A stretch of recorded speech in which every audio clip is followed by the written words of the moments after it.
Halo semuanya, selamat datang di video edukasi kami tentang obat anti-diabetes.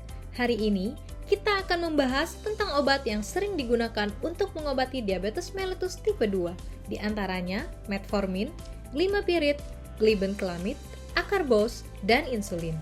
Obat-obat ini telah tersedia di bawah program BPJS Kesehatan di Indonesia. Diabetes mellitus tipe 2 adalah kondisi di mana tubuh tidak bisa menggunakan insulin dengan baik atau tidak menghasilkan cukup insulin. Hal ini menyebabkan kadar gula darah meningkat. Untuk mengelola kondisi ini, dokter sering meresepkan obat-obatan tertentu. Di antaranya adalah metformin, glimepiride, glibenclamide, acarbose, dan insulin. Mari kita mulai dengan obat metformin. Metformin adalah obat yang membantu menurunkan kadar gula darah dengan mengurangi produksi glukosa di hati dan meningkatkan sensitivitas tubuh terhadap insulin. Obat ini tersedia dalam kekuatan 500 mg, 850 mg, dan 1000 mg. Obat metformin juga tersedia dalam bentuk sediaan tablet biasa, tablet lepas lambat, dan juga kaplet. Berikut adalah beberapa manfaat metformin. Di antaranya, membantu menurunkan kadar gula darah, mengurangi risiko komplikasi kardiovaskular, dan dapat membantu menurunkan berat badan pada beberapa pasien.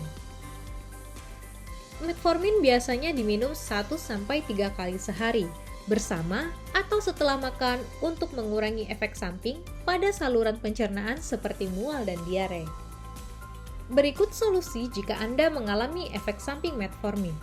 Pertama, pastikan tubuh tetap cukup cairan untuk mengurangi risiko dehidrasi akibat efek samping metformin.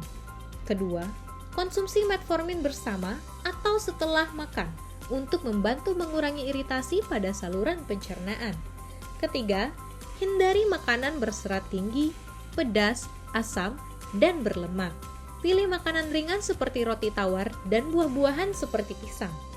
Keempat, bagi dosis menjadi porsi lebih kecil yang diminum beberapa kali sehari. Kelima, gunakan anti diare atau anti mual jika diperlukan dengan konsultasi dari dokter. Keenam, jangan hentikan obat tiba-tiba tanpa izin dokter. Selanjutnya, mari kita bahas tentang glimepiride dan glibenclamide. Glimepiride dan glibenclamide adalah obat dari golongan sulfonylurea yang bekerja dengan merangsang pankreas untuk menghasilkan lebih banyak insulin. Obat glimepiride dan glibenclamide tersedia dalam berbagai kekuatan dan bentuk sediaan. Beberapa manfaat glimepiride dan glibenclamide yaitu membantu meningkatkan produksi insulin, efektif menurunkan kadar gula darah, dan dapat dikombinasikan dengan obat diabetes lainnya untuk hasil yang lebih baik. Kedua obat ini diminum sebelum makan. Glimepiride dan glibenclamide juga bisa menyebabkan hipoglikemia atau kadar gula darah rendah dengan tanda dan gejala seperti lemas, berkeringat dingin, pucat, pusing, serta pandangan kabur. Pengatasan efek samping yang dapat dilakukan adalah: pertama, berikan makanan atau minuman yang mengandung gula sederhana yang cepat diserap tubuh untuk meningkatkan kadar gula darah, seperti madu, jus buah, dan permen gula. Kedua, evaluasi kembali kondisi pasien setelah 15 menit. Pertahankan kadar gula darah jika gula darah sudah membaik, dengan cara memberikan karbohidrat kompleks, contohnya roti, biskuit gandum, nasi, atau pasta. Keempat, biarkan pasien beristirahat dan tenang. Jangan biarkan mereka melakukan aktivitas fisik yang berat sampai kondisinya benar-benar pulih. Selanjutnya kita bahas tentang acarbose. Acarbose adalah obat dari golongan alfa-glukosidase inhibitor yang bekerja menghambat kerja enzim alfa-glukosidase yang menyebabkan penurunan hidrolisis amilum di usus halus. Akibatnya, hanya sedikit glukosa yang terbentuk dan dapat diserap oleh mukosa usus halus. Kondisi seperti ini diharapkan dapat menurunkan kadar glukosa darah pada penderita DM tipe 2. Kekuatan sediaan obat acarbose yaitu 25 mg, 50 mg, dan 100 mg. Beberapa manfaat acarbose antara lain tidak menyebabkan efek samping gula darah rendah atau hipoglikemia, tidak membebani pankreas, dapat dikombinasikan dengan obat antidiabetes lainnya untuk hasil yang lebih baik, dan efektif mengontrol gula darah setelah makan. Acarbose biasanya diminum sebelum sarapan atau makan besar pertama. pastikan untuk mengikuti dosis yang dianjurkan oleh dokter dan pantau kadar gula darah secara teratur. Efek samping penggunaan Acarbose adalah mual, diare, dan perut kembung. Hal yang dapat dilakukan jika efek samping dirasakan yaitu: pertama, tetap terhidrasi atau menjaga cairan tubuh. Kedua, konsumsi Acarbose dengan makanan. Hindari makanan yang memicu iritasi seperti makanan berserat, pedas, asam, dan berlemak. Utamakan memakan makanan ringan seperti pisang, roti tawar, dan buah-buahan tanpa serat. Ketiga, konsumsi obat anti diare dan anti mual. Dan penting untuk mengikuti petunjuk dokter serta tidak menghentikan pengobatan tanpa konsultasi terlebih dahulu. Insulin adalah terapi diabetes suntik yang membantu mengontrol gula darah pada pasien diabetes tipe 2 yang sudah tidak responsif terhadap insulin. Kekurangan insulin dapat dibagi menjadi kekurangan insulin basal dan kekurangan insulin prandial. Ketika tubuh kekurangan insulin basal, terjadi hiperglikemia saat puasa. Sedangkan kekurangan insulin prandial menyebabkan hiperglikemia setelah makan. Insulin memiliki beberapa jenis sesuai tujuan penggunaan dan target terapinya.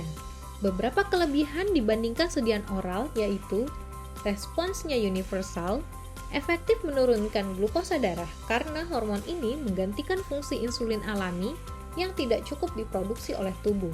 Dapat digunakan untuk pasien dalam keadaan hamil, gangguan fungsi ginjal, kontraindikasi dengan obat oral, dan dosisnya dapat diatur sesuai kondisi gula darah pasien.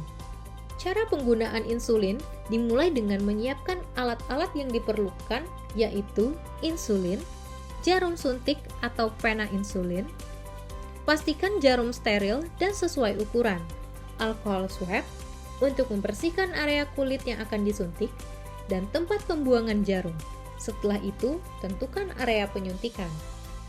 Prosedur penyuntikan insulin yaitu: pertama, lepaskan tutup pada pen insulin, lalu pasang jarum pada pen dengan baik dan tepat. Kedua, hilangkan kertas pembungkus pada jarum serta memutar jarum ke arah yang tepat.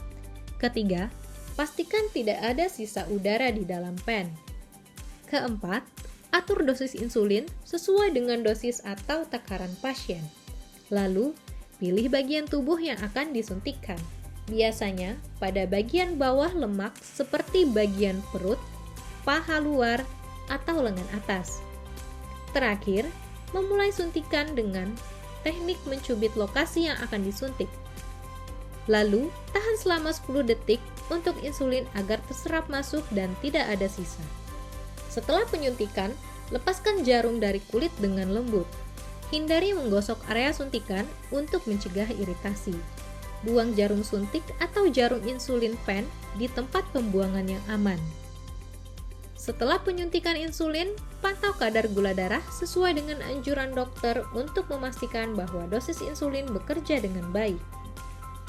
Insulin dapat memberikan efek samping, umumnya berupa hipoglikemia, reaksi alergi pada kulit atau area penyuntikan, serta perasaan tidak nyaman karena sediaan berjenis suntikan.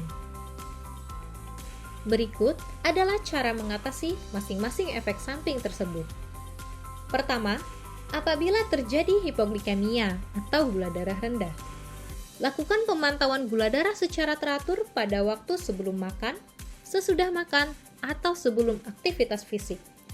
Konsultasi ke dokter untuk dilakukan penyesuaian dosis insulin. Siapkan sumber glukosa cepat seperti permen, tablet glukosa, atau jus buah. Kedua, meskipun jarang, beberapa orang mungkin mengalami reaksi alergi terhadap insulin. Tindakan untuk mengatasinya meliputi penggantian jenis insulin, memberikan antihistamin atau kortikosteroid, terakhir yaitu pemantauan langsung oleh dokter. Reaksi alergi yang lebih serius seperti anafilaksis memerlukan perawatan medis segera, dan insulin harus dihentikan sementara sampai ditemukan alternatif yang aman.